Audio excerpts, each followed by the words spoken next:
Thanks for taking the time out of your busy schedule to listen to this important fire safety message. In 7 of the 10 house fires we responded to last year, the smoke alarms did not work because there were no smoke alarms in the house or the batteries were missing or worn out. We strongly encourage you to install smoke alarms and check them on a monthly basis and practice fire safety around your home. The following training video explains the importance of smoke alarms, offers tips on how to prevent a tragedy, and even helps your family prepare an escape plan.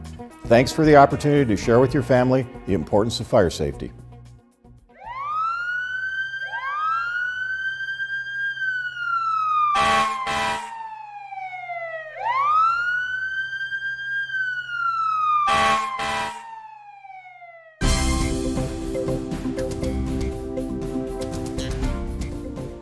Hello and welcome to the Mount Mercy Scythe Nightly News. I'm Jane Dvorak. And I'm Nate Klein. Our special news report today is Get Alarmed, Cedar Rapids. Did you know that more than 4,000 Americans died from house fires last year alone? Unfortunately, in 7 out of 10 house fires in Cedar Rapids last year, the smoke detectors did not work. That's right, Nate. If a fire breaks out in your home while you're asleep, how will you know? Having a functional smoke alarm near you at all times will give your family a much greater chance of getting out safe and sound. Now let's go out into the field to our specialist, Greg Bulow from the Cedar Rapids Fire Department for some more smoke alarm basics.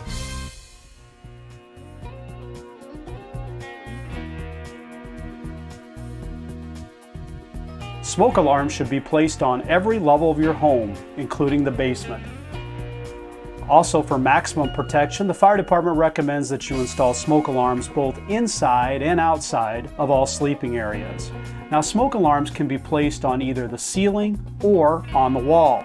The fire department recommends smoke alarms be placed on the ceiling, and the reason for this is that during a fire, hot air, gases, and smoke will rise and start to fill up the room. If you have a smoke alarm on the ceiling, it'll go off right away in the event of a fire. You can also put smoke alarms on the wall, but it needs to be placed between 4 and 12 inches from the ceiling. If you place the smoke alarm on the ceiling, it needs to be at least 4 inches from the wall. And the reason for this clearance is that during a fire, where the ceiling and the wall meet, there is a dead pocket of air, so the smoke alarm would not go off as quickly. We often get asked, what type of smoke alarm do you recommend at the fire department? We tell people we don't recommend a certain brand or model, but make sure it has a UL listing on the back. This means it's been tested by an independent testing laboratory to go off during fire conditions. Now, Jane, how often do you test these smoke alarms? Well, the Cedar Rapids Fire Department suggests testing smoke alarms monthly. The battery should be replaced at least once a year unless you install a smoke alarm with a 10-year lithium-powered cell battery. Now that makes sense, but how many years do these smoke alarms actually last? Industry standards recommend the entire smoke alarm should be replaced after 10 years because the sensor's sensitivity starts to wear down after a decade of usage.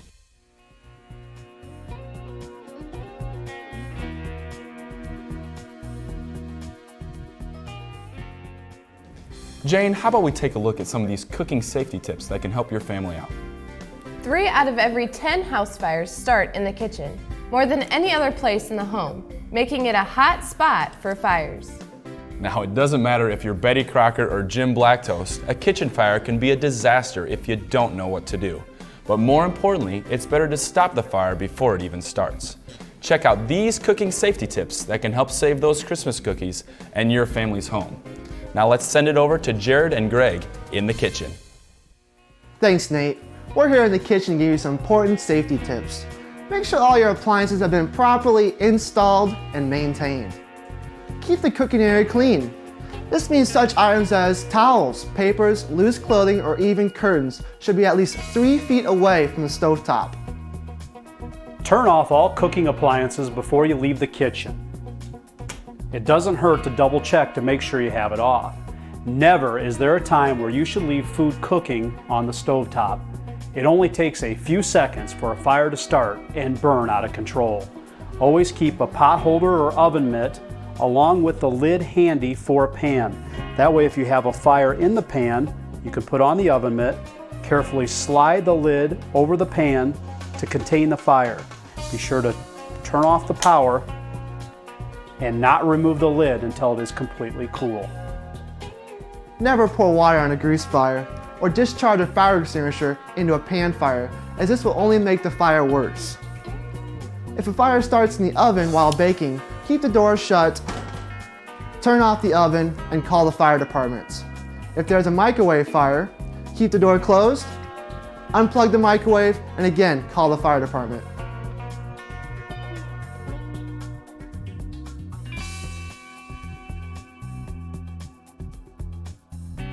It's a fact that heating is one of the major causes of house fires in Cedar Rapids. If you use a space heater or a fireplace, it's important that you follow some safety precautions. When buying a space heater, look for the auto off feature should the heater fall over. Always keep curtains, newspapers, and other flammable materials away from your fireplace and space heater. They should be at least 3 feet away. Make sure that the fire in your fireplace is put out before you leave the room. Soak with water to make sure nothing sparks back up.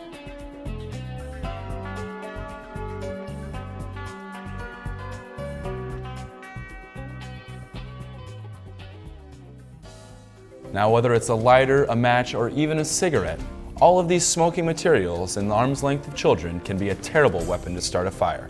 More than 90,000 fires a year are started by children, resulting in 3,000 injuries.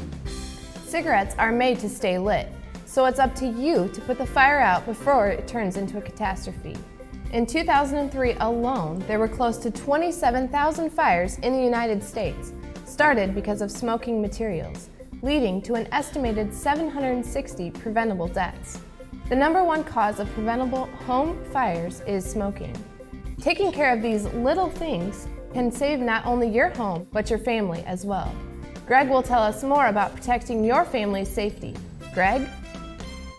One of the best ways to prevent a tragedy in your home is to make sure that you keep matches and lighters out of the reach and out of the sight of children.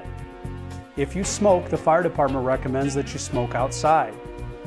If you do smoke, make sure you use large, deep ashtrays. Before you throw out cigarettes and ashes, double check to make sure they are extinguished by dousing them in water or sand. Never leave a lit cigarette or cigar unattended. Make sure to use large, deep ashtrays on sturdy surfaces and avoid any buildup of ashes. Smoking in bed when drowsy or under the influence of medication is very dangerous and never a good idea. Never smoke near liquids or flammable items, even at the gas station or around wood materials. Now, I know it's hard to believe that between the years 1980 and 1990, not a single house in the Cedar Rapids area had a fire caused by candles. But in the last 3 years alone, there have been 19 fires caused by the improper use of them. During the year 2004, an estimated 200 people died because of candle fires, costing families more than $200 million in damage in the United States. Now let's hand it over to Jared for some more information about candle safety. Jared? Here's how you can stop this tragedy from hitting your home. Always keep candles away from combustible materials like curtains, paper, wood, and cloth. Never leave children in a room unattended with lit candles. Keep candles out of bedrooms and away from windows and exits. Make sure you always extinguish candles before going to sleep or leaving your room. Take extra care during the holiday season when candle use is most prevalent. It is much safer to use candle warmers instead of those with wicks. They are cheap and your candles will last longer.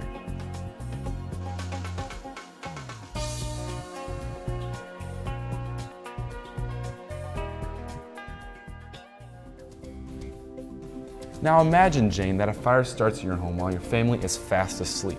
Smoke and heat grow quickly, and you know that every second counts. More than 1,000 home fires start in the United States every single day.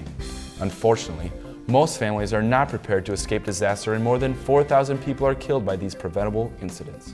Now Nate, to help you plan for an escape from a potentially tragic event, here are some tips you and your family should consider from firefighter Greg.